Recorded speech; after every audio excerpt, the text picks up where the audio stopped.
yang cerah ini Tuhan, di hari terakhir kami akan menyongsong tahun 2024 Tuhan Yesus. Tuhan telah memberkati kami selama setahun ini Tuhan. Sebentar Tuhan kami akan bersuka cita Tuhan karena kami ibadah ini Tuhan Yesus dalam. Tuhan memberkati setiap kami yang hadir di tempat ini Tuhan Yesus. Terima kasih Tuhan, haleluya, amin. Ada sukacita Bapak Ibu? Saya ulang selamat bangun berdiri, kita akan bersuka cita, kita akan bersama ini.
apa itu beriman, supaya di dalam menjalani kehidupan kami, iman dan percaya kami tidak akan goyah. Mari Roh Kudus kuasai setiap ruangan hati kami, bekerja dengan leluasa supaya nama-Mu dipermuliakan. Di dalam nama Yesus kami mengucap syukur dan kami sudah berdoa. Amin. Terima kasih WL Singer yang main musik. Shalom. Yang kebanter ya, gak enak, gak iso ngamuk aku yang kebanter. Bapak Ibu yang dikasih Tuhan, hari ini saya gak mau khotbah, saya cuma mau ngajar. Ya, saya mau ngajar. Sebelum ini terjadi dan dimulai, saya mau nanya dulu. Kalau mau jawab kan karena istri saya sama anak sudah nyiapin kado. Tadi tak bawa sudah, rong kresek gede. Ya, kalau mau jawab angkat tangan, oke? Jangan angkat kaki karena belum selesai ibadahnya. Ya, percaya sama iman sama atau tidak? Ais gak belajar Ais. Jangan katakan. Soalnya sudah kasih bocoran. Lah katakan kok dua ribu juta gitu loh. Ada yang mau jawab percaya sama iman sama atau tidak? Ya cek. Beda. Terima kasih. Ada lagi yang mau jawab? Ya. Beda. Kan kok beda sih? Angkat tangan sih, maaf gak kelihatan soalnya, gelap. Ya, beda ya. Asfi, bisa sekolah ya. Ayo ngomong. Sama. Ada yang setuju sama Asfi? Gak ada. Will minta sama istri saya hadiah, cepet. Loh, enggak apa, bukan apa-apa dulu. Oh, saya bersyukur. Loh, gitu ya. Berarti Aswil sekolahnya bayar terkenal. Bisa ya? Theo rasanya bayarin kurang gitu. Tahu ya? Ayo kita menulis. Jadi Bapak Ibu yang dikasih Tuhan, sesi pertama ini kita bahas yang namanya iman. Tadi sudah dikasih bocoran sama Aswil, kalau iman dan percaya itu sama. Terima kasih ini. Terus pertanyaannya, iman perlu pengetahuan atau tidak? Kamu sih angkat tangan, kasih itu beda dia. Aku dia geng-geng. Enggak, angkat tangan kok. Mana lebakan? Apa roh iman? Iki Pak Istok sih ngerti soal bahasa ini. Tahu bahasa apa ini? Inggris sebelah timur. Nah, iki bahasa Madura. Mana lebakan? Apa roh iman? Menurut sampeyan, iman itu apa? Coba ngomong iman itu apa sih? Jadi lu jadi Kristen kan? Paling tinggi 2 tahun, ya kan? Orang sing Kristen kapal selam, apa Bapak Ibu ya? Metune kayak main Natalan tok, mbek Paskah. Selain itu, maaf, gak Kristen gak pakai kan? Ya, yang tersinggung silakan. Jadi Bapak Ibu yang dikasih Tuhan, iman itu kalau di Alkitab dibaca sama-sama 2, 3. Iman adalah dan bukti dari segala sesuatu yang. Pertanyaannya, saya boleh nggak beriman sama Pak Is? Kok gak angkat-angkat gawe dia? Terus dikandani mau aturan itu, angkat-angkat sih.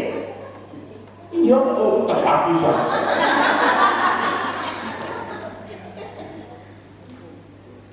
Ini Alkitab kita tidak pernah salah kalau memberi penjelasan. Ingat ya, tidak pernah salah dalam memberi penjelasan. Nah, yang jadi masalah, kita ini rodok kurang ajar. Saya mau jujur ini, banyak orang Kristen yang kurang ajar. Contoh sederhana, nek ngomong keselamatan, itu seolah-olah mesti selalu percaya kepada Yesus. Mati tembus swarga. Salah. Di pabrik-pabriknya orang yang berjilbab ditulis utamakan keselamatan. Nah terus teori Kristen di truk-truk itu tulisannya utamakan keselamatan. Wah, tapi di atasnya sebelumnya itu ada utamakan sarapan. Jadi ada beda kayak gitu. Utamakan sarapan, di bawahnya utamakan keselamatan. Nah pertanyaannya sederhana, keselamatan itu apa sih? Nah ini orang Kristen merasa paling pintar benar dimaksud ya. Keselamatan itu Yesus ini. Oh. Nanti kalau di Alkitab kita di 1:19 Paulus minta didoakan keselamatannya. Nah pertanyaannya sederhana, Paulus sudah selamat belum? Lalu aku jalur hidungan loh. Lah maaf Bapak Ibu yang dikasih Tuhan, ini banyak terjadi kesalahpahaman di orang-orang yang beragama lain. Belum Paulus sudah jalur hidungan loh. Bukan itu, hidungan loh tidak masuk penjara bahasa. Atau kalau di penjara biar selamat. Sing paling enak orang Jawa banyak yang namanya selamat, berarti mau suara kabeh. Tidak gitu konsepnya ya, ya, ngerti ya? Nah termasuk iman ini. Terus yang ngomong iman, percaya di Yesus, boleh nggak? Apa istilahnya cuma beriman kepada Paris? Oh sesat itu Pak. Masuk beriman kepada pendeta ini, gak beriman kepada Yesus. Ya karena kita salah kaprah otak kita ini, ya merasa pinter tapi keblinger gitu. Ya kita belajar pelan-pelan ya. Jadi Bapak Ibu dikasih Tuhan, kita perlu lihat sedikit mundur sedikit, mundur ya. Maksudnya apa? Bahasa Alkitab Perjanjian Baru yang asli itu bahasanya Yunani. Asli paham ya? Nah, kalau sudah di sini gantiin saya. Paham ke asli. Nah, masalahnya bahasa Yunani ini sudah ada 400 tahun sebelum Yesus lahir. Bapak Ibu paham ya? Bahasa Yunani ini sudah jadi bahasa internasional 400 tahun sebelum Yesus lahir. Nah kebetulan Alkitab kita ditulisnya sama rasul-rasul saat itu berbahasa Yunani. Jadi bukan berarti nek ngomong keselamatan itu seolah-olah hanya percaya Yesus. Salah. Terus nek ngomong beriman itu hanya kepada Yesus. Salah. Masalahnya apa? Kita nggak punya Alkitab bahasa Yunani dan kita nggak terbiasa membaca. Ya, jadi konsep iman ini sudah ada. Siapa yang tahu ini?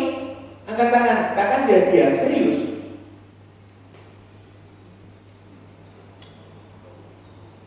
Tidak ada yang tahu? Ini nenek moyangnya asli. Namanya siapa? Sokrates. Ini filsuf terkenal di Yunani. Dia hanya punya sedikit sekali tulisan. Saya semua sedikit sekali tulisan. Nah, wong pinter ini punya murid. Ini, siapa jenenge katanya? Wong orang ini gak ngerti, kalau iman ngengkel gitu. Ya, ini sejarah. Kita mesti tahu. Beda gampang dibujuki wong gitu. Ya, ini namanya Plato. Ya, ini punya murid ini. Lah praktek itu yang pinter, maka batu jembar-jembar. Sing batu jembar sapa saiki? Ah, ini mesti pinter gitu ya. Pak Miantok nang kene sing paling pinter, batu paling jembar. Senin nomor 2 Senin. Tapi sing paling jembaran ini Bu Kasti, ya. Digepuk bolak-balik sing nang kene. Lah nek Kasti gak digepuk piye kok meneng ngene. Kan digepuk bolak-balik Kasti. Nah, iki sapa maneh jenenge? Dan saya kenal? Lah aku kenal. Lah tak kenal, mesti yo mati. Aku gereng ribet tak kenal. Ini namanya Aristoteles. Lah nek nang kene ono Aris Garing. Berarti itu jembar. Di sini adanya Aris, ya di sini Aristoteles. Ini filsuf-filsuf yang pintar, yang akhirnya merumuskan apa itu iman. Nah, ide utama memang dari Socrates. Socrates tidak punya buku Bapak Ibu, ya. Jadi kita tidak bisa belajar dari bukunya Socrates. Plato ini ada bukunya beberapa. Iki sing paling akeh Aristoteles, akeh bukunya. Ada 9 seri pakai bahasa Yunani dan sudah diterjemahkan paling sedikit 4 bahasa besar, termasuk bahasa Inggris. Nah, di salah satu bukunya Aristoteles ini dibahas soal iman. Mulai paham ya Bapak Ibu ya.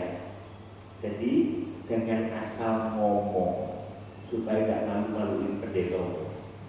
Ya, kita boleh jadi orang udik tapi ini maju. Gitu. Ya, ini tantangan buat kita. Ini menurut Aristoteles dideskripsikan, dijelaskan lebih sederhana. Jadi maksudnya apa? Keyakinan terhadap sesuatu yang ingin diketahui ini berhubungan dengan pengetahuan yang oleh karena itu mesti dibuktikan. Makanya iman ini juga harus bisa dibuktikan. Yakobus ngomong-ngomong, iman tanpa perbuatan dan perbuatan tanpa iman. Nah itu bukti. Sejalan tidak sama pemikirannya Aristoteles? Sejalan. Alkitab kita nggak boleh nabrak, kaidahnya juga ada. Nek nabrak berarti Tuhan nggak sakti, nggak hebat. Nah kita sekarang nggak ngerti, makanya kita belajar mundur dulu supaya kita ngerti bahwa Alkitab kekristenan itu ada keselarasan dengan zaman. Nggak mau nabrak gitu. Nah berikutnya dijelaskan lagi, yang ingin diketahui itu, ini ingin diketahui atau memiliki beberapa tingkatan. Ini yang dinamakan dengan iman.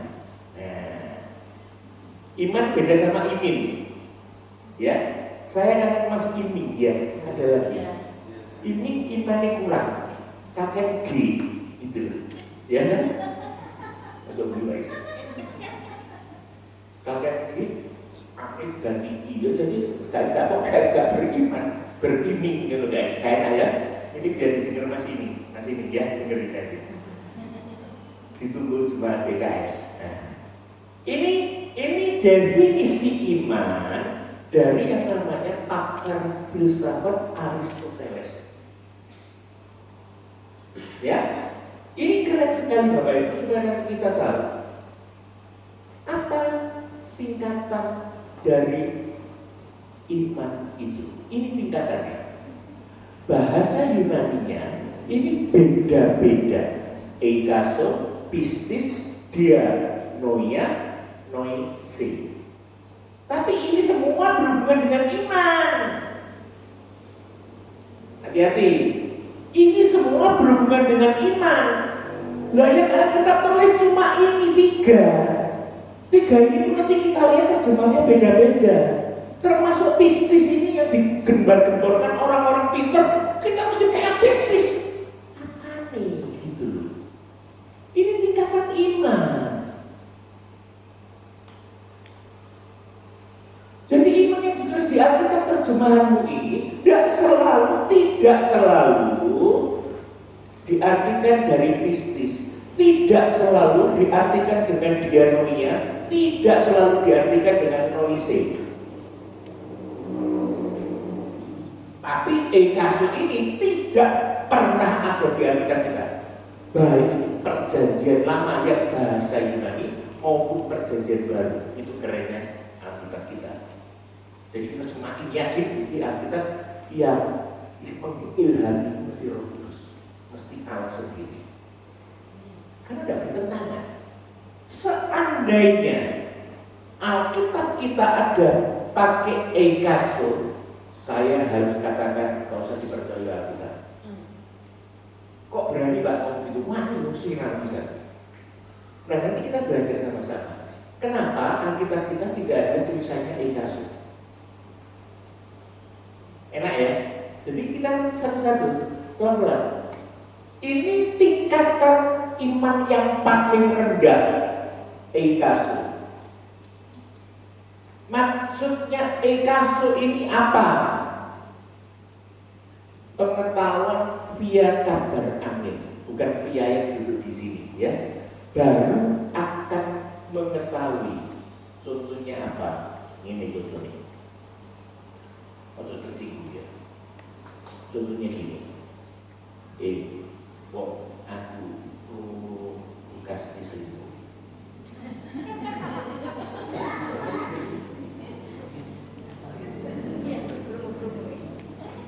Terus bugis kerumuh Wilomo ngomong, jadi Wilomo apa? Jadi Wilomo bekas diselingkuh. Kembali orang mari kita ya. Ini mari ngono Pak Is yang dari Aris Pak Ibu didoakan ya. Didoakan kok ben bertobat. Lah kok itu berdoa ben bertobat. Lu akhirnya ini tadi perhatikan. Saya tadi pertama ngomong apa? Dengar benar. Nah ini dulu pasti terus ngomong jadi gosip. Digosok itu bahaya. Ya, berapa banyak kita kemakan ekaso ini? Jadi orang Kristen ya, bedakan. Ini ekaso ini gak jelas bener apa enggak. Baru ngomong denger terus langsung cerita. Dari ini, lu padahal tadi ngomongnya denger. Begitu dengernya hilang. Jadi kabar pasti. Bener ya Mbak Ira ya? Ya, bahaya itu. Hati-hati anak-anak muda yang sedang berpacaran. Soalnya banyak kabar-kabar angin yang seliweran. Kalau tidak ada kabar angin sumuk itu, ya sumuk ya. Jadi hati-hati, ya. Nah, contohnya di mana? Ada nggak di Alkitab kita? Tidak ada. Tapi ada di sini di kitab kebijaksanaan. Ini kalau bahasa kedua ini kitab wisdom. Wisdom itu termasuk keluarganya kitab-kitab yang tidak terdapat di Alkitab kita yang 66 kitab. Kebijaksanaan. Nah, ekaso itu diterjemahkan bahasa Indonesia ini mungkin dapat dirasakan. Pasti dirasakan apa? Belum dirasakan. Belum, masih mungkin. Nah ini ekaso. Hati-hati Alkitab kita tidak ada pakai kata ekaso ya. Ini terjemahnya ekaso ini mungkin dapat dirasakan. Karena unsur-unsurnya diubah dalam dirinya sendiri dengan semacam harmoni seperti dalam nada-nada gambus yang mengubah nama nadanya, namun tetap terdengar yang mungkin dapat dirasakan. Dengan melihat hal-hal yang telah dilakukan, masih mungkin. Sampai di sini paham ya teman-teman di BKS yang saya cintai. Nah, ya kan?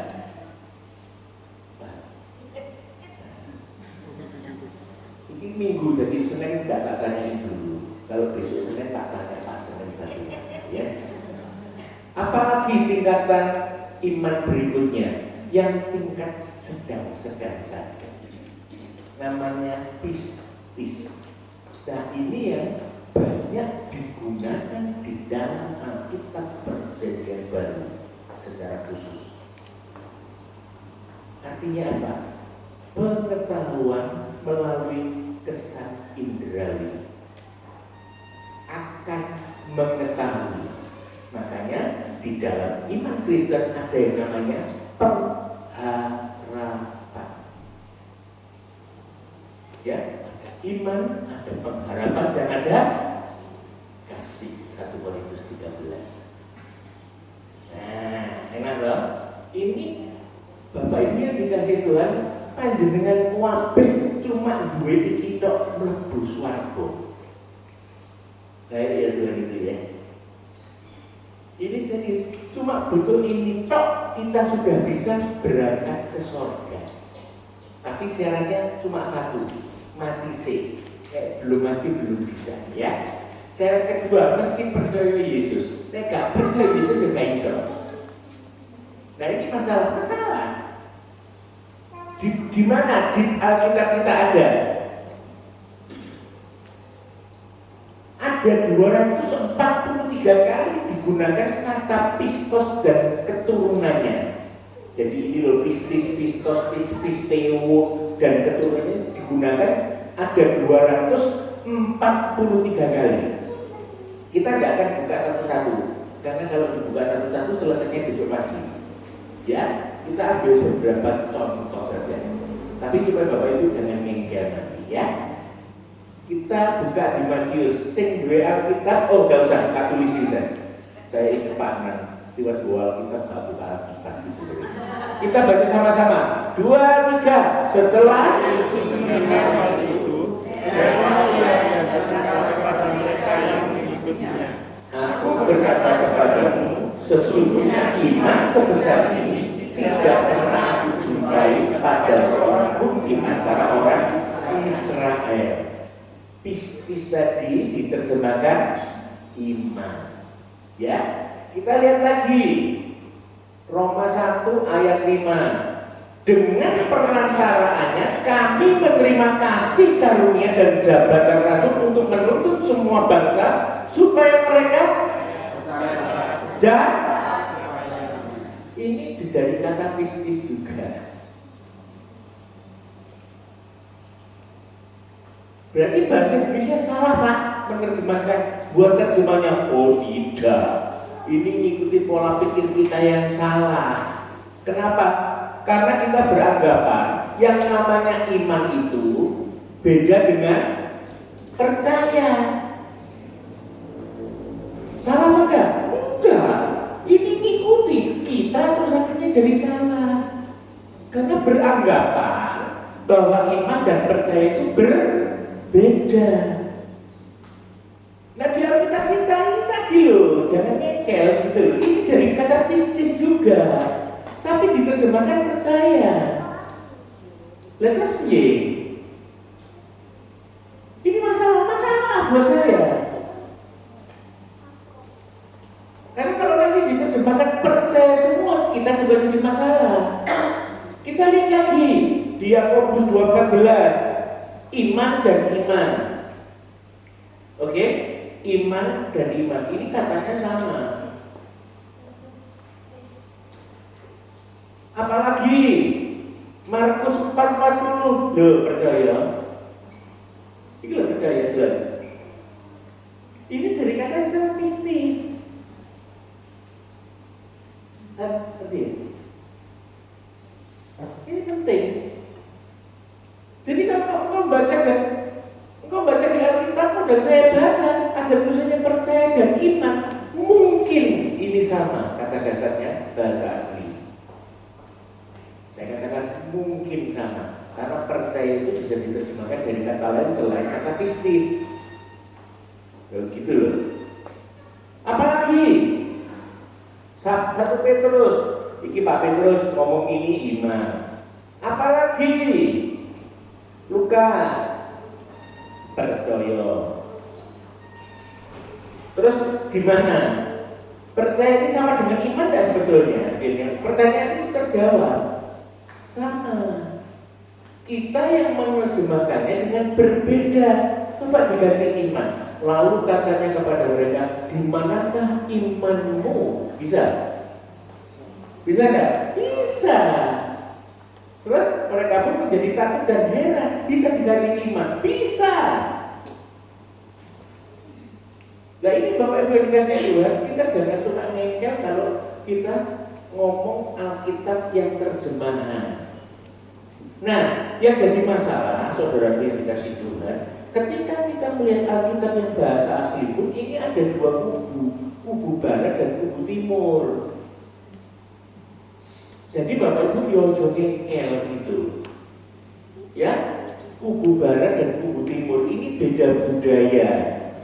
Alkitab kita itu pakai budayanya Yahudi, itu dipahami dulu. Terus begitu sampai ke Roma, budaya Roma ikut mewarnai penerjemahan karena ada beberapa kata Yunani di Palestina pemahamannya berbeda dengan bahasa Yunani yang ada di Roma. Jadi contoh sederhana di Indonesia saja. Kalau kita ngomong gedang, itu artinya bisa. Tanya istri saya gedang itu apa? Kan kapes. Terus masalah besar karena beda. Makanya harus disesuaikan. Kalau Alkitab bahasa Yunani ngomong pisang, terus dijawakan, ya harus ngomongnya gedang. Tapi kalau disundakan harus ngomong pisang, papaya, itu beda semua. Jadi gini, kita nggak usah ribet-ribet gitu loh ya.